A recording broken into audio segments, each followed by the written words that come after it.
2022 में गुरुग्राम का real estate market Bharat के सभी बड़े शहरों में सबसे तेजी पर रहा। घरों की बिक्री और दाम दोनों में बढ़त देखने को मिली। ऐसा माना जा रहा है कि सालों से अटके हुए प्रोजेक्ट्स जैसे कि द्वारका एक्सप्रेसवे 2023 में कंप्लीट हो जाएंगे और शायद यही कारण है कि लोगों में फिर से इस रीजन को लेकर उम्मीदें बढ़ी हैं। प्रधानमंत्री नरेंद्र मोदी ने भी इसी महीने सोहना दौसा वाले दिल्ली मुंबई एक्सप्रेसवे के फेज का उद्घाटन किया। अगर आप घर खरीदने की मंशा रखते हैं तो आपको किन गुरुग्राम के सेक्टर्स और एरियाज में घर ढूंढना चाहिए? Pradeep Kumar Agarwal, CMD Signature Global, और Ghulam Zia, executive director Knight Frank India. Pradeep ji, सोना, उसमें बहुत एक्साइटमेंट है। द्वारका एक्सप्रेसवे जो मतलब कितना निराश हो गया था, बहुत सालों से अटका था, ऑलमोस्ट 10 साल से अटक गया था। अब लेकिन G20 के पहले कंप्लीट होगा ही। सदर्न पेरिफेरल रोड है, तो बहुत सारी चीजें हैं जो इस समय गुड़गांव के मार्केट के लिए पॉजिटिव हैं। आप बताइए, आप किन माइक्रो मार्केट्स को सबसे ज्यादा कहेंगे कि ध्यान में रखा जाए अगर किसी को घर खरीदना है इस समय? मनीषा जी, धन्यवाद आपका। आप ये देखिए कि इस बार के बजट को भी आप देखें तो जो इंफ्रास्ट्रक्चर है, बहुत बड़ा पैसा इंफ्रास्ट्रक्चर के ऊपर लगाने की बात की गई है। और हरियाणा वो स्टेट रहा है जिसने इंफ्रास्ट्रक्चर में कहीं ना कहीं एडवांटेज पाया है। और आप ये देखिए, किसी भी स्टेट का अगर इंफ्रास्ट्रक्चर बेहतर होता है तो सबसे ज्यादा जो फायदा है वो रियल एस्टेट को होता है। ऑफ कोर्स बहुत सारी इंडस्ट्री और भी हैं जिनको फायदा होता है, लेकिन रियल एस्टेट उसमें कहीं ना कहीं ज्यादा उसको लाभ मिलता है। और आप ये देखिए कि द्वारका एक्सप्रेस जिसकी हम बात कर रहे हैं, काफी टाइम से डिस्कशन होता था कि शायद ये डिलीवरी होगा, लेकिन अब 2023 में, जैसा कि बहुत बार हमारे जो श्री नितिन गडकरी जी हैं वो भी बता चुके हैं कि हम 2023 तक इसको डिलीवर करने वाले हैं। तो मैं ये मान के चलता हूं कि द्वारका एक्सप्रेसवे जिस दिन डिलीवर होगा उस दिन वहां और सराउंडिंग में जितने भी प्रोजेक्ट्स हैं उनमें प्राइसेस इंक्रीज होंगे। जैसा कि अभी आपने कहा कि जो सोना के सराउंडिंग, जो अभी सोना में जो ओपन हुआ है, उससे जो सोना के साइड की जो प्राइसेस हैं वो इंक्रीज हो गए, ये सभी ने देखा है। तो होता क्या है कि लोग कहीं ना कहीं देखते हैं कि जिस दिन ओपन होगा उसी के आसपास हम अपने घर को बुक करें, जिससे कल को ऐसा ना हो कि कोई बुक कर लिया और पता चला कि रोड इंफ्रास्ट्रक्चर प्रॉपर नहीं है। तो मैं बहुत होपफुल हूं कि द्वारका एक्सप्रेसवे जब ओपन होगा तो एक बहुत बड़ा मार्केट द्वारका एक्सप्रेसवे के सराउंडिंग में आपको नजर आएगा। गुलाम, द्वारका एक्सप्रेसवे को लेकर तो इतनी ज्यादा निराशा हुई है लोगों को। बहुत लोगों ने एडवांस में बुक कर लिए थे प्रोजेक्ट्स और घर, और फिर काफ़ी तकलीफ में रहे कुछ सालों तक। अब जो है उनको फाइनली जो है लाइट ऑफ डे जैसे बोलते हैं, एक नज़र आ रहा है कि अब उनकी जो है ज़िंदगी, उनका ट्रैवल टाइम सभी काफ़ी ठीक हो जाएगा। आपको क्या लगता है, आप ये जब सारे प्रोजेक्ट्स देख रहे हैं गुरुग्राम में, तो इस एरिया को लेकर किस तरह के प्राइस राइजेस होंगे आगे जाकर? क्या आपकी एक्सपेक्टेशंस हैं? प्राइस राइज तो शायद थोड़ा वक्त लेगा, लेकिन ये कह लें कि स्टैंडर्ड ऑफ लिविंग जिसे हम कहते हैं, कि हालात जिंदगी में जो सुधार है वो इस कदर क्लियरली दिखाई दे रहा है कि जिसका हमने शायद कुछ वक्तों पहले हम तस्वुर भी नहीं कर सकते थे। आप जो इतने सारे प्रोजेक्ट्स की बात कर रहे हैं, उनमें एक और मैं ऐड करना चाहूंगा जो इस समय तैयार हो रहा है, बहुत ज्यादा जिसके बारे में नहीं कहा जाता, वो है RRTS, regional rapid transport system, जिसके तहत एक हाई स्पीड रेल तैयार हो रही है। पहली हाई स्पीड रेल जो मीरठ से सीपी को कनेक्ट कर रही है, यूपी और दिल्ली, वो तैयार है। अगली वाली जो है, जो पानीपत से सीपी को कनेक्ट कर रही है, वो इस वक्त ड्राइंग बोर्ड पे और तैयार होने के करीब है। पिछला जो रो हम जिसकी पहली फेज की बात कर रहे हैं, वो केवल 3 साल में तैयार की गई है। तो पहली चीज ये कि हमारा इंफ्रास्ट्रक्चर कंप्लीट करने का रिकॉर्ड इतना इंप्रूव हुआ है। जब से NHAI ने आपके इसकी बात कर रहे हैं, हम इस रोड को भी NHAI ने टेक ओवर किया, तो द्वारका एक्सप्रेसवे आज मुकम्मल होता दिखाई दे रहा है।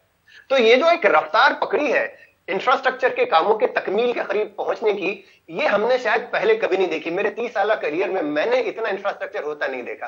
अब इस सारे इंफ्रास्ट्रक्चर के 2 पॉसिबिलिटीज हो सकते हैं। एक तो ये कि इंफ्रास्ट्रक्चर इंप्रूव होने के कारण लाइफस्टाइल इंप्रूव हो रही है, तो लोग बेहतरीन प्राइस देने तैयार हो जाएंगे। कि मैं उसी इलाके में जहां पर इंफ्रास्ट्रक्चर नहीं था वहां पे मैं रहता था, अब आसान हो गई जिंदगी, 1 घंटे के बदले 15 मिनट पहुंच रहा हूं, तो वहां पर प्राइजेस ऊपर जाएंगे। लेकिन इसी तस्वीर का एक दूसरा पहलू यूं है कि इतना इंफ्रास्ट्रक्चर खुलने के कारण नए नए लोकेशंस और होंगे, और सिंपल इकोनॉमी ये कहती है कि जब लोकेशंस बढ़ेंगे, रियल एस्टेट प्रोजेक्ट्स बढ़ेंगे, तो प्राइस पर शायद कहीं ना कहीं जाके एक लिमिट आ सकती है। But what ever said and done, आता वक्त हमें दिखाएगा। लेकिन जिंदगी का जो एक नया पहलू हमारे सामने आया है वो शायद पहले हमने कभी नहीं देखा। चलिए, जिंदगी का एक जो नया पहलू आया है और ये हम गुरुग्राम में देख रहे हैं, बहुत सारे प्रोजेक्ट्स हैं, रोडवेज, हाईवेज, और आपने कहा रैपिड ट्रांसपोर्ट सिस्टम भी। ऐसा लोगों का कहना है, मुझे लगता है कि कुछ शायद जल्दी हम एक्साइटेड हो रहे हैं कि गुरुग्राम को अगर आप 8-10 साल में देखेंगे तो सिंगापुर और बीजिंग जैसे शहरों से आप इसको कंपेयर कर सकते हैं। रियली ऐसा हम एक्सपेक्ट कर सकते हैं प्रदीप जी? बिल्कुल, आपने जैसा कि शायद मैं बोलना ही चाह रहा था और आपने मेरे से पहले वो वर्ड पकड़ लिया।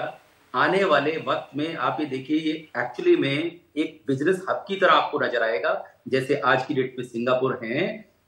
और जो इंफ्रास्ट्रक्चर यहाँ क्रिएट हो रहा है, क्योंकि जैसा भी बताया कि बहुत सारी चीजें इसमें, एक डेडिकेटेड जो फ्रेट कॉरिडोर है उसका भी, वो भी जल्दी ही ओपन होगा। आप ये देखिए सारी चीजें क्या संभावनाएं पैदा कर रही है कि एक बेहतर रोजगार पैदा होंगे। जब रोजगार पैदा होंगे तो ऑफ कोर्स बहुत बड़ा एक एम्प्लॉयमेंट जनरेशन होगा। बहुत सारे स्टेट्स हैं जो एक स्टेट्स के अंदर आना जाना बहुत इजी होगा लोगों का। मैं बहुत पॉजिटिव हूं इस दिल्ली एनसीआर एरिया में, पर्टिकुलर गुरुग्राम को लेकर, कि आने वाले वक्त में बहुत सारी ऐसी फैक्ट्रीज, बहुत सारी ऐसी बड़ी बड़ी कंपनीज अपने ऑफिसेज भी खोलेंगी और फैक्ट्रीज भी लगेंगी। तो ऑफ कोर्स अगर एम्प्लॉयमेंट बढ़ेगा तो स्टेट भी कहीं ना कहीं ग्रोथ करेगा। और जैसा आपने कहा कि, और मैंने भी कहा कि आने वाले वक्त में शायद आपको दिल्ली एनसीआर का सिंगापुर, गुरुग्राम नजर आए। गुलाम, ऑफिसेस की बात करें तो हमने ये भी सुना है कि एक दो बड़े जो ग्लोबल फॉर्च्यून 500 कंपनीज हैं, उन्होंने कहा है कि हम एनसीआर में, खासकर किसी भी एरिया में, चाहे नोएडा हो या गुड़गांव में, हम ऑफिस नहीं खोलेंगे क्योंकि यहाँ का एयर पोल्यूशन, वातावरण बहुत ही खराब है। क्या आप मान के चलते हैं, क्योंकि मिनिस्ट्रीज तो यही कह रही हैं हमें कि दोनों द्वारका एक्सप्रेसवे और ये जो दिल्ली मुंबई एक्सप्रेसवे बना है, सदर्न पेरिफेरल रोड है, इन सब से जो वेहिकुलर मूवमेंट है उस पर काफ़ी प्रभाव पड़ेगा और एयर पोल्यूशन भी कम होगा। आपको क्या लगता है गुलाम? ये बिल्कुल सही बात है कि एक वक्त था, शायद 3-4 साल पहले, लोगों ने किसी गलत डायरेक्शन में हमारी तवज्जो कराने की कोशिश की थी कि ये क्रॉप बर्निंग के कारण हो रहा है। लेकिन ये चीज आज तय है कि vehicular pollution is the major contributor to the pollution. और उसमें जो सारे हाई स्पीड रोड्स बन रहे हैं, सबसे बड़ा प्रॉब्लम, जहां पर किसी सिग्नल में या किसी रोड पर अगर आपकी ट्रैफिक की स्पीड बहुत कम हो जाए, अब फर्स्ट सेकंड गियर में गाड़ी चला रहे हो, तो पोल्यूशन बहुत बढ़ेगा। लेकिन ये जो सारे नए रास्ते बन रहे हैं जिनके कारण आपकी वेहिकुलर स्पीड बेहतरीन रहेगी, 60 किलोमीटर पर आवर से ज्यादा की आप स्पीड अगर अटेन कर पाओगे, तो पोल्यूशन बहुत कंट्रोल में होगा। और ये चीज हमें मानना जरूरी है कि जैसे जैसे काम हो रहा है, मेन फोकस ये सारे इंफ्रास्ट्रक्चर का पोल्यूशन पर है। कि जैसे आपके इंफ्रास्ट्रक्चर रेडी हो रहा है, चाहे वो हाई स्पीड रेल वगैरह हो, जिसमें मेट्रो, आज से 10 साल पहले मेट्रो के बगैर जिंदगी ही नहीं थी दिल्ली की, लेकिन आज कई सारे लोग रोड छोड़ के मेट्रो में ट्रेवल कर रहे हैं। हाई स्पीड रेल भी इसी प्रकार आएगा जहां पर और वेहिकुलर पोल्यूशन कम होगा।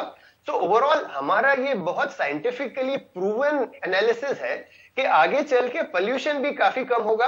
और वही सारे लोग जो इस समय सवाल उठा रहे हैं कि वो पोल्यूशन के कारण एनसीआर नहीं जाना चाहते, वो आई एम श्योर अपने दौरे पर दोबारा नजरसानी करेंगे कि वक्त आ गया है कि इतनी बेहतरीन, I can tell you convincingly, कि पूरे भारतवर्ष में इंफ्रास्ट्रक्चर का उतना काम नहीं हो रहा जितना एनसीआर रीजन में हो रहा है। और ये बात तो तय है कि ये सभी को दिखाई दे रहा है। तो चाहे वो मुंबई हो, बेंगलुरु हो, जहां पर आज भी इंफ्रास्ट्रक्चर की रफ्तार बहुत पिछड़ी हुई है, वहां उसके सामने दिल्ली में जॉब क्रिएशन तो बिल्कुल सामने होता हुआ दिखाई देगा। चलिए, आखिरी सवाल, लेकिन बहुत जल्दी मुझे जवाब चाहिए। किस रेंज में द्वारका एक्सप्रेसवे में घर अवेलेबल हैं प्रदीप जी आपके प्रोजेक्ट्स में, और सोना में किस रेंज में अवेलेबल हैं? तो अगर आप प्राइस पॉइंट की बात करें तो मैं कहूंगा कि 60 लाख रुपए से लेके 1 करोड़ रुपए तक के बीच में बहुत सारे ऐसे घर हैं जिनकी अवेलेबिलिटी द्वारका एक्सेस वे पे इस वक्त आपको मिल सकते हैं। और अगर आप दूसरे एरिया की सोना रीजन की अगर हम बात करें तो वहां 40 लाख रुपए से 75 लाख रुपए के बीच में, साइज के ऊपर डिपेंड करता है, वो घरों की अवेलेबिलिटी है। लेकिन ये जो प्राइजेस हैं ऐसा नहीं है सिर्फ क्योंकि पिछले कुछ टाइम में तो फिर भी प्राइजेस इंक्रीज हुए हैं, लेकिन अगर पिछले 5 से 7 साल की एवरेज अगर हम लगाएं तो प्राइजेस बहुत ज्यादा इंक्रीज नहीं हुए हैं। शायद कहीं ना कहीं इसी बेसिस पे मैं कह रहा हूं कि आने वाले वक्त में जब इंफ्रास्ट्रक्चर बेहतर होगा, कुछ ना कुछ बिल्डिंग्स, बहुत सारे एक इंफ्रास्ट्रक्चर और आने जाने का सिस्टम अच्छा होगा, तो ऑफ कोर्स जो प्राइजेस हैं कहीं ना कहीं आपको उन्हें एक बेटरमेंट नजर आएगी। चलिए, बहुत बहुत शुक्रिया। एक बहुत ही इंटरेस्टिंग डिस्कशन हुआ है और अगर आप एनसीआर में रह रहे हैं तो आपको ये ऑफ कोर्स डिस्कशन सुन के बहुत खुशी हुई होगी। हर परिवार एक घर में आज इतना ही। अगले हफ्ते फिर मुलाकात होगी, तब तक के लिए शुक्रिया।